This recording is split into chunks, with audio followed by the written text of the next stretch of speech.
माशाअल्लाह ईमान आपका पुख्ता है और बुलाएंगे हम आपको ऐसे कि अहलिया है आप उनकी जो पाकिस्तान की आन है, पाकिस्तान की शान है, पाकिस्तान की जान है, पाकिस्तान की पहचान है।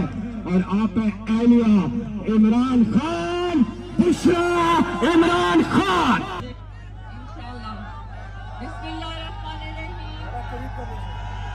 अस्सलातु वस्सलामु अलैका या रसूलल्लाह सल्लल्लाहु अलैहि वसल्लम इय्याका नअबुदु व इय्याका नस्तईन। मेरे रसूलल्लाह के उम्मतियों को खान का और मेरा सलाम। आज खान की एक कॉल पे पूरा पाकिस्तान यहाँ इकट्ठा है।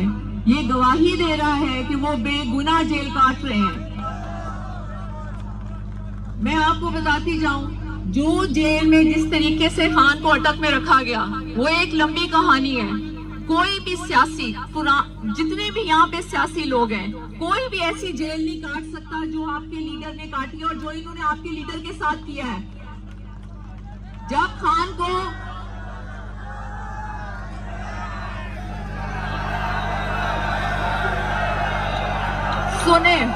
सुनिए, जब ये खान को अटक लेके गए, इन्होंने हमें एक हफ्ता मिलने नहीं दिया खान से। फिर हम जबरदस्ती खान पहुंचे। जब हमें खान से मिलने दिया, एक हफ्ते में खान सूख के बिल्कुल ऐसे थे कि आप सोच भी नहीं सकते। ना इन्होंने खान को बिस्तर दिया, ना इन्होंने खान को कोई चादर दी। एक छोटा सा सेल जिसको काल कोठरी कहा जाता है, उसमें इन्होंने खान को रखा। अब सुनते जाएं, आप पहले सुनते जाएं। उस काल कोठरी में खान को रखा और वो इतनी गंद से भरी हुई थी कि आप उसका तस्वुर ही नहीं कर सकते। खान को जमीन पे सुलाया जाता था। फिर जब मैं गई, खान ने खुद कुछ नहीं बताया। मैं उनसे पूछती थी, आपकी आंखें क्यों सूजी हुई है? वो कुछ नहीं हुआ। मैं कहती, नहीं आप बताएं आपकी क्या आंखें क्यों सूजी हुई है? मैं इतने दिनों से सही तरह वो सो नहीं सके। मैंने कहा क्यों? उन्होंने कहा ना चटाई है ना चादर है। मुझे इन्होंने कुछ नहीं दिया और जमीन पे इतना गंद है कि इंसान सो ही नहीं सकता। हमने शोर मचा के जब कहा कि खान को चारपाई दी जाए, तो आपको पता है उन्होंने खान को कैसी चारपाई दी? ऐसी, ताकि ना खान उसमें सीधा सो सके ना करवट के बाद। यूं का मतलब ऐसे बीच में से गिरी हुई। ये आपके खान के साथ किया। एक बाल्टी पानी दिया जाता था जिसमें वजू करो और जो बाथरूम के लिए भी इस्तेमाल होगी। कितने महीने उनको शीशा नहीं दिया गया, ना वो शेव कर सके। और जब मैं उनसे मिली, उनका मुंह भी नहीं धुला हुआ था। वो 8 या 9वां दिन था। तो खान के साथ इन्होंने बहुत कुछ किया। अगर किसी और सियासी रहनुमा के साथ ये करते तो यकीन माने वो कब के हाथ खड़ा कर चुका था। खान ने एक बात कही कि मैं जिंदा हूँ अपने मुल्क के लिए, मैं मरूंगा अपने मुल्क के लिए, ताकि मेरा रब मुझसे पूछे तो मैं कहूँ कि जो मैं कर सकता था वो मैंने किया।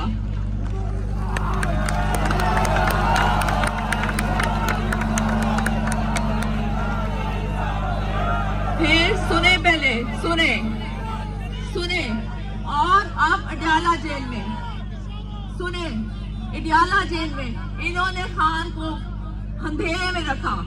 आप मुझे बताएं, एक्स प्राइम मिनिस्टर के साथ कौन ऐसे करता है? कोई और सियासी जमात का लीडर होता, वो डील करके कब तक अपने घर में बैठा होता। और खान सिर्फ आप लोगों की वजह से खड़ा है और खड़े रहेंगे।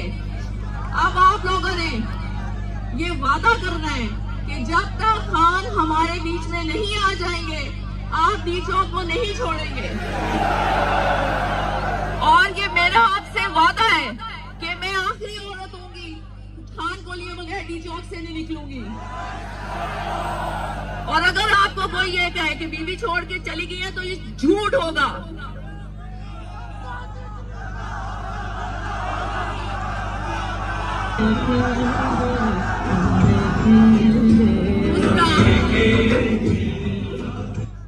दूसरा, खान ने जो मुझे लाएअमल दिया था वो पार्टी को अमानत के तौर पे मैंने दे दिया।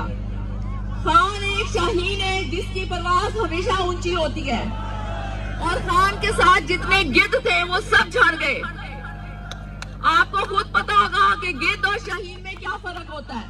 शाहीन की परवाज ऊंची होती है, वो ताजा खुराक खाता है और जो उसकी जरूरत नहीं होती उसको फेंक देता है। और गिद्ध हमेशा शाहीन के मुताबिक परवाज करने की कोशिश करता है और परवाज करता भी है, लेकिन जहां उसको मुर्दार नजर आता है वो वहीं पे गिर जाता है। जैसे कि खान के जो साथी छोड़ गए उन्होंने खान के साथ किया।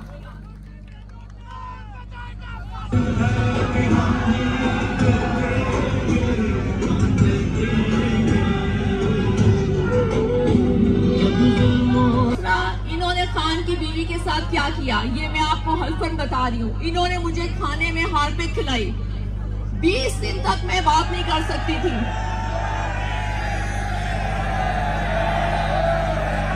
लेकिन उसको छोड़ें, क्योंकि हमारा फोकस होना चाहिए हमारे लीडर खान के ऊपर। बस मैं इस्लामाबाद और पिंडी के लोगों से ये अपील करती हूँ कि आप लोग खुदारा अपने घरों से निकले। कब तक आप लोग चुप करके सिर्फ टीवी पे तमाशा देखेंगे? इन्होंने हमारे लिए सारे टीवी चैनल्स को, होटल्स को, रास्ते में हर चीज को बंद कर दिया। उसके बावजूद भी अल्लाह ने सारी मुश्किलें हटा के हमें आज आप लोगों में खड़ा किया है और आप सब यहाँ पे मौजूद हैं। ये हमारे रब का एहसान नहीं है तो क्या है? अल्लाह ताला खुद बता रहे इंसान को कि वो सच्चा है और वो बेगुनाह जेल में है, तो लोगों को क्यों नजर नहीं आता?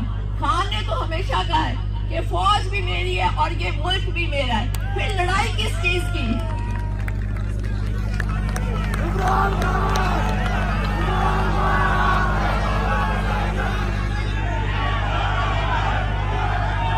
दूसरा, मैंने आप लोगों से सबसे गुजारिश करनी थी, हम डी चौक जाएंगे, अगर हमें वहाँ धरना देना पड़ा हम वहाँ धरना देंगे। अगर किसी को खाने की कमी हो, पानी की कमी हो, तो आपने वो जगह नहीं छोड़नी, क्योंकि ये हक के खिलाफ होता है। अल्लाह आजमाता है, अल्लाह ने जब तक नहीं चाहेगा कोई भूखा नहीं रहेगा और सबने बंदोबस्त करना है। अगर हम वहाँ रहेंगे, बिल्कुल रहेंगे जब तक हमें खान नहीं मिलेगा। आप सबने टेंट्स का भी बंदोबस्त करना है। दूसरा, मेरी इंतजामिया से अपील है कि मुसलमान भाई मुसलमान को नहीं मारता, ये पुरअमन लोग हैं, हम पुरअमन तरीके से आ रहे हैं, फिर आप हम पे शेलिंग क्यों करते हैं? जबकि हम खान सिर्फ हक और सच की आवाज के लिए लड़ रहा है, आपको नहीं पता कि वो हक के लिए खड़ा है, फिर आप शेलिंग क्यों करते हैं? फिर लोगों को जख्मी क्यों करते हैं? इस्लामाबाद और पिंडी, ये आपके पास आखिरी मौका है, आपको अपने मुल्क के लिए निकलना पड़ेगा और जो काफिले पाकिस्तान में यहाँ से पहुंचे हैं आपको उनका ख्याल करना पड़ेगा। और आप सब वादा करें, हलफ लें कि खान को लिए बगैर अब कोई नहीं जाएगा इंशाअल्लाह। सल्लल्लाहु अलैहि